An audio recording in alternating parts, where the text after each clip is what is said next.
నెల్లూరు జిల్లా పొదలకూరు మండలం విరువురు గ్రామంలో శ్రీ సీతారామస్వామి దేవస్థానం మహాకుంభాభిషేక కార్యక్రమం కన్నుల పండుగ జరిగింది. ఈ వేడుకలకు రాష్ట్ర దేవాదాయ శాఖ మంత్రి ఆనం రామనారాయణ రెడ్డి, సర్వేపల్లి ఎమ్మెల్యే సోమిరెడ్డి చంద్రమోహన్రెడ్డిలు హాజరయ్యారు. ఈ సందర్భంగా వేద పండితులు, దేవాదాయ శాఖ అధికారులు, స్థానిక నేతలు వారికి అపూర్వ స్వాగతం పలికారు.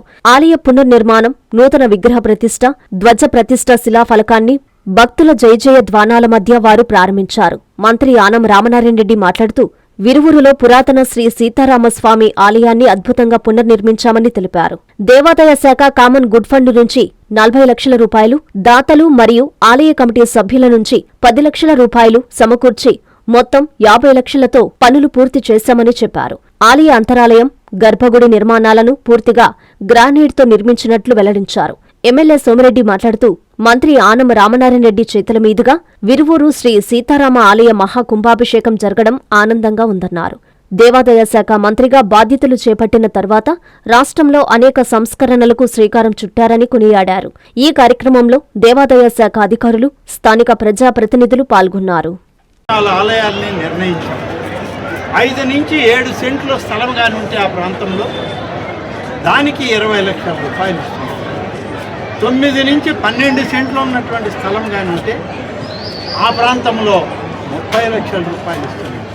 15 సెంట్లు పైన స్థలం ఉంటే 40 లక్షల రూపాయలు ఇచ్చి కొత్త ఆలయాన్ని నిర్మాణం చేసి, ఏ ప్రాంతంలో అయితే ఆలయాలు లేవో ఆ ప్రాంతాల్లో, ఆ గ్రామాల్లో, ఆ యొక్క వాడల్లో కొత్త ఆలయాలు నిర్మాణం చేసి, ఆ ఆలయాలు కూడా పూజా కైంకర్యాలకి నెలకు 10,000 రూపాయలు ధూపదీప నైవేద్యాల కింద ఇవ్వడానికి ఇవాళ ఈ ప్రభుత్వం చిత్తశుద్ధితో పనిచేస్తుంది.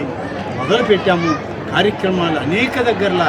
మరి ఇవాళ విరువూరు గ్రామంలో సీతారామాంజనేయ స్వామి ఆలయం పునర్నిర్మాణం చేసుకుని, గ్రామమే కాదు గ్రామంలో ఉన్న ప్రతి కుటుంబానికి ఉన్నటువంటి బంధువర్గం, స్నేహితులు, చుట్టుపక్కల గ్రామాల వాళ్ళు, చుట్టుపక్కల ప్రాంతాల వాళ్ళందరూ వచ్చి ఆ స్వామి యొక్క, అమ్మవారి యొక్క ఆశీస్సుల కోసం ఇక్కడికి ఏ విధంగా వస్తున్నారో ప్రతి గ్రామంలో కూడా అదే భావం రావాలి, అదే దైవ సాన్నిధ్యం రావాలి, ఆధ్యాత్మికత ఈ రాష్ట్రంలో ఉట్టిపడాలనే ఇంత పెద్ద ప్రయత్నం చేస్తూ ఉంది.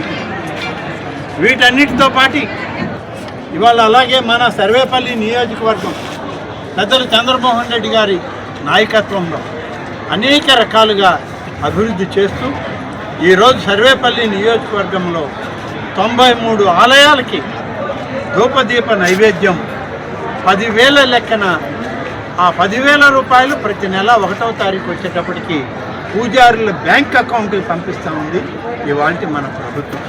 దీనికి అయ్యే ఖర్చు సంవత్సరానికి 1,12,00,000 రూపాయలు ఖర్చు అవుతుంది. ఇది ఆలయాల్లో వైభవం ఉండడానికే ఏర్పాటు చేస్తుంది.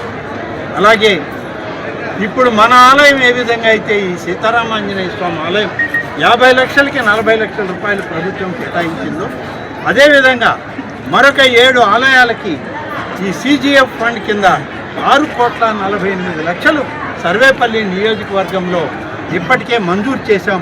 త్వరలోనే శాసనసభ్యులు వారి హస్తాలతో ఆ యొక్క ఆలయాలకి శంకుస్థాపన చేసి పనులు మొదలు పెట్టడం జరుగుతుంది. వైభవంగా ప్రతిష్ట దేవాలయం ప్రారంభ కార్యక్రమం చేసుకుంటాం. దాంట్లో అందరినీ పిలవగానే మినిస్టర్, దేవాదాయ శాఖ మంత్రి గారు, గౌరవనీయులు అన్న రామనారాయణ గారు పిలవగానే వచ్చినారు. మేము కూడా ఇష్టపడకపోతున్నాం. ఇలా చెప్పినట్టు కూటమి ప్రభుత్వం వచ్చిన తర్వాత, దేవాదాయ శాఖ మంత్రిగా అన్న రామనారాయణ గారు వచ్చిన తర్వాత పెద్ద చేంజ్. దేవాలయాలకి అంతకుముందు 10 లక్షలు అట్టు ఉండింది. ఈరోజు అన్న చెప్పాడు 5 to 7 సెంట్స్ ఉంటే 20 లక్షలు, 10 సెంట్లు అరౌండ్ 10 సెంట్స్ ఉంటే 30 లక్షలు, 11 సెంట్లు పైన ఉంటే 40 లక్షలు. ఎన్ని టెంపుల్స్ కావాలన్నా శ్రీవాణి ట్రస్ట్ కింద ఇచ్చేదానికి ఒక డెసిషన్ తీసుకుంటాం. 10 లక్షలది మినిమం 10 లక్షలది 20 లక్షలు వేసేస్తాం. కామన్ గుడ్ ఫండ్ మనం 1/3 కడితే 2/3 కలిపి ఇప్పుడు 33 లక్షలు కడితే 67 లక్షలు కలిపి 1 కోటి రూపాయలు. ఆ విధంగా అన్లిమిటెడ్గా దేవాలయాలకి, వాటికి మళ్ళీ పూజార్లకి 10,000 ఇచ్చే నిర్ణయాలు తీసుకోవటం చాలా పెద్ద మార్పు. దేవాదాయ శాఖలో అన్న వచ్చిన తర్వాత చాలా పెద్ద చేంజ్. ఇది దీనివల్ల ఏంటంటే పేదోళ్ళు ఆ చెన్నకేశవం టెంపుల్ అన్నా ఇంకొక టెంపుల్ అన్నా ఎస్సీ ఎస్టీ కాలనీలో మినిమం 20 లక్షలతో ఈరోజు టెంపుల్స్ కట్టే పరిస్థితి వచ్చింది. వాళ్ళు రూపాయి ఖర్చు పెట్టకుండా 40 లక్షలకైతే కాంపౌండ్ వాళ్ళతో కూడా వచ్చేస్తారు. ఇక డబ్బులుండే వాళ్ళు ఊర్లో చందాలు వేసుకుంటే కామన్ గుడ్ ఫండ్ కింద వాళ్ళు ఇచ్చిన ఒక భాగం వాళ్ళు ఇస్తే 2 ఇంతలు కరిపేసేసిస్తుంది. అన్లిమిటెడ్గా శాంక్షన్ చేయించుకునే పరిస్థితి ఫస్ట్ టైం నేను చూస్తున్నా. అంటే చెప్పినట్టు ఈ 4 డికేడ్స్లో ఇంత పెద్ద చేంజ్ దేవాదాయ శాఖలో అంతకుముందు మేము ఎప్పుడు చూడలేదు. ఇప్పుడు విరుగురు గ్రామ పెద్దలందరూ కలిసి అందరూ వాళ్ళు చెప్పారు, ఎస్సీ కాలనీ, ఎస్టీ కాలనీ, ఓసీలు, బీసీలు అందరూ కలిసి ఈ కార్యక్రమం చేసుకోవటం నిజంగా నాకు చాలా సంతోషంగా ఉంది. మరొకసారి అన్నగారు ఇక్కడికి వచ్చినందుకు ఆయనకు కూడా నేను ధన్యవాదాలు తెలియజేస్తున్నాను. ప్రపంచ స్థాయి రోబోటిక్ సర్జరీలు మన నెల్లూరు నారాయణలో 26 సంవత్సరాల సంస్థాగత అనుభవం, సాంకేతిక ఆధారిత వైద్య సేవలు, ప్రామాణికత, నాణ్యత మరియు నిబద్ధత, అధునాతన 3D high definition visualisation, surgeon పూర్తి నియంత్రణలో పనిచేసే multi articulated robotic arms, millimetre స్థాయి ఖచ్చితత్వం, మెరుగైన ఎర్గోనామిక్స్ మరియు స్థిరత్వం.